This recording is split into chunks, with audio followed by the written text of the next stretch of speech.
世界のジャパンチャンネルへようこそ。ナビゲーターのエリです。世界でも魚をよく食べる国である日本。日々さまざまな種類の魚を食べることができますが、特に夏の定番のある魚料理は大人から子供まで大人気。実はその調理法は世界的には珍しく、職人技が必要な日本独自の方法には羨望の眼差しが向けられていました。今回はあの魚をこんなに美味しくするなんてと海外で話題になっていましたので、その反応と合わせてご紹介します。この動画では今まで知らなかったことや参考になる情報をたくさん盛り込んでいますので、ぜひチャンネル登録と高評価ボタンも押していただき、動画を楽しんでいってください。それでは行きましょう。日本人にとって馴染み深い魚であるうなぎ。頻繁に食べることはなくても、お寿司のネタや土用の丑の日などでうなぎを食べる習慣がある方は多いかと思います。しかし年々価格が高騰しており、専門店ではびっくりの高額の値段がすることも。そんな日本人とうなぎの歴史はなんと約5000年前の縄文時代まで遡り、遺跡から骨が出土していることから、その時代から食べられていたことが分かっています。本格的に食べ物として定着したのは江戸時代。それまではぶつ切りにして串に刺した塩焼きというシンプルな食べ方をしており、あまり美味しいという認識ではなかったようです。それが江戸時代になり、醤油が普及するのに伴ってかば焼きという調理法が登場し、市民に浸透していきました。かば焼きはうなぎを裂いて串打ちにし、蒸したものにタレをつけて焼く調理法で、現在もその方法が受け継がれています。ちなみに関西と関東では調理に違いがあり、関東では背中から裂いて串打ち、素焼き、蒸す、タレをつけて焼くという工程。関西では腹から裂いて串打ち、タレをつけて焼くという工程。うなぎの開き方と蒸す工程があるかの違いがあります。江戸時代には大量に漁獲できたので、庶民でも気軽に食べられるくらいの値段でしたが、天然うなぎの減少などにより価格が高騰。スーパーでも見かけますが、その多くは中国産。天然うなぎを使用した専門店は高級料理店の位置づけです。この日本のうなぎの食文化が以前海外の動画サイトで取り上げられていました。日本の高級うな重は9000円にもなるため、金と同等の値段と紹介されており、価格高騰の理由として漁獲量の減少や需要の高まり、養殖の難しさなどが挙げられていました。うなぎ職人になるための有名な名言、串打ち3年、先8年、焼き一生も紹介されていて、日本人のうなぎへの熱意が話題に。この黄金の価値を持つ日本のうなぎに、海外の人々から様々な声が寄せられていましたので、その一部をご紹介します。海外の反応。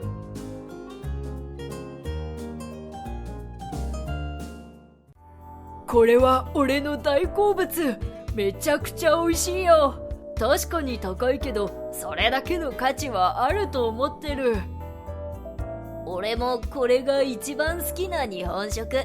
初めて食べた時の衝撃は忘れられない。魚の生臭さが嫌な人にもおすすめ。日本ってリーズナブルな料理もあるけど、高級なものは冗談みたいに高いよね。そうなんだよ。俺にとっては日本の食べ物はどれも高すぎると感じるよ。島国だし資源が限られてるからかも。まあでも結局需要があるからでしょう。美味しければみんなが欲しがるってことさ。それにしても修行にかかる年数がすごい。高い技術が必要なのがわかるね。中途半端な料理人には務まらない。修行でふるいにかけることで一種のステータスを保ってるんだろうね。うなぎのグリルはヨーロッパでも食べられてるよ。結構人気だと思うけど。スイスだけど食べたことない。ヨーロッパってうなぎ食べるの？ポルトガルでは人気だよ。シチューやフライ、グリルで食べる。日本人って手の込んだ料理が好きだよね。わざわざそんなに手間をかける必要がある？大げさに感じてしまうな。このうなぎだって普通の焼いた魚と一緒でしょ？君は日本に行ったことがないの？日本人の料理人の下準備や丁寧な仕込みは素晴らしい味を提供してくれるんだ。丁寧に作られた料理の美味しさを一度体験してみてほしいよ。酒を飲ませてお金を稼ぐような安いお店と日本のうなぎ屋のような一流店を料理屋というだけで一括りにするべきじゃない。比較できるような単純なものじゃないさ。漠然と料理したものと技術をマスターしたものが適切に調理した料理とは天と地の差がある。あなたはその技術をマスターする重要性が理解できないみたいだけど、それは自分が無知だと言っているようなものだ。マレーシアだとうなぎは安い魚だけどな。1.5 ドルくらいかな。多分君が思ってる魚と日本のうなぎは別物だよ。本物はインドネシアでさえ高級魚だね。バングラデシュだと漁師でさえ無視する魚が日本で高級料理なんて信じられない。こっちじゃごく一部の人しか食べてないよ。ザンビアだとタダでもらえるありがたい魚。うなぎってまだ養殖に成功してないんだっけ？いろんな魚を養殖する技術のある日本ならとっくに成功してそうなのに。どっかの研究施設で完全養殖に成功してるよ。ただコストが高すぎて商業化できなかったんだって。大学でも人工孵化に成功して飲食店に提供できるよう頑張ってる。飽くなき探求心に頭が下がる。本当に日本人は勤勉だな。以上が海外の人々の反応でした。名言でもわかる通り、うなぎを最適に調理することは非常に難しく、職人の技術が欠かせません。より美味しさを追求した日本のうなぎに、海外の人々も高級な値段の価値を見出しているようです。海外でもうなぎは広く食べられている魚ですが、開いて串で焼くかば焼きは日本独自の調理方法。海外ではかば焼きで食べられることはほとんどありません。実際に海外ではどんなうなぎ料理があるのでしょうか。多くの国で食べられているのはうなぎの燻製。塩漬けにしたうなぎを燻製にしたもので、ヨーロッパやオーストラリアなどで食べられています。食べたことのある日本人の感想は、皮が硬くて脂っぽいが食べられないこともないというものが多い様子。現地では皮から身を削ってパンにつけて食べるのが一般的のようで、意外と美味しく食べたという日本人のコメントもありました。見た目のインパクトがすごいのがイギリスの伝統料理、うなぎのゼリー寄せ。主にロンドンのテムズ川で食べられていた伝統料理で、お祝いの際に食べられていたとか。名前の通り、うなぎのぶつ切りを煮込んでゼリーで固めたもので、見た目も味もとてもシンプル。骨抜きもされておらず、味付けもほんのり塩味のみなので、かば焼きに慣れた日本人には口に合わないかもしれません。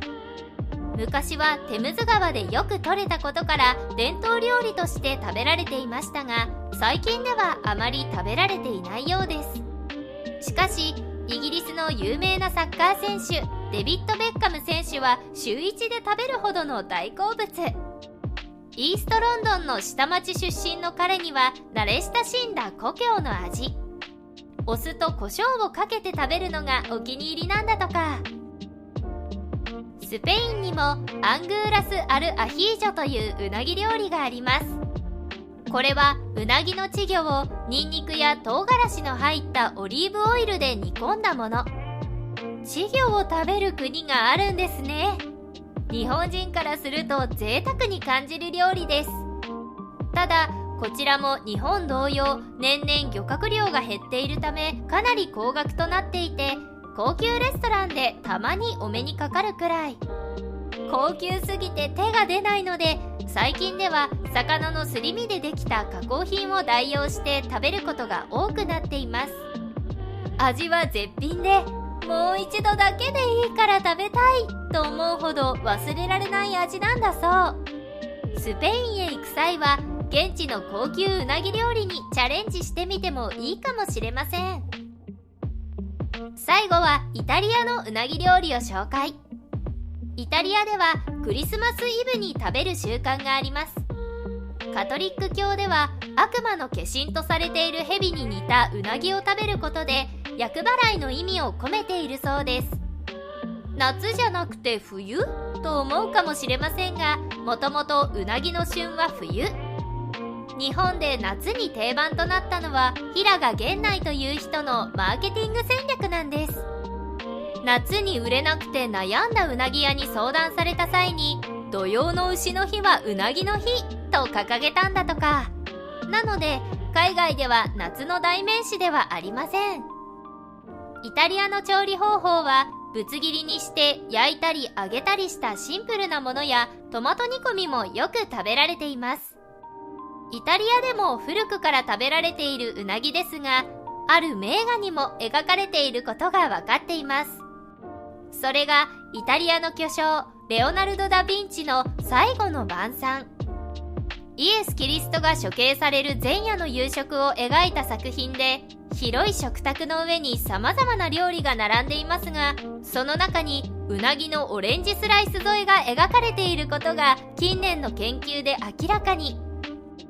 最後の晩餐が描かれた1498年頃はイタリアのミラノも運河が張り巡らされていたので、川魚であるうなぎが食べられていても不思議ではありません。あの世界的に有名な名画にも描かれていたなんて驚きですね。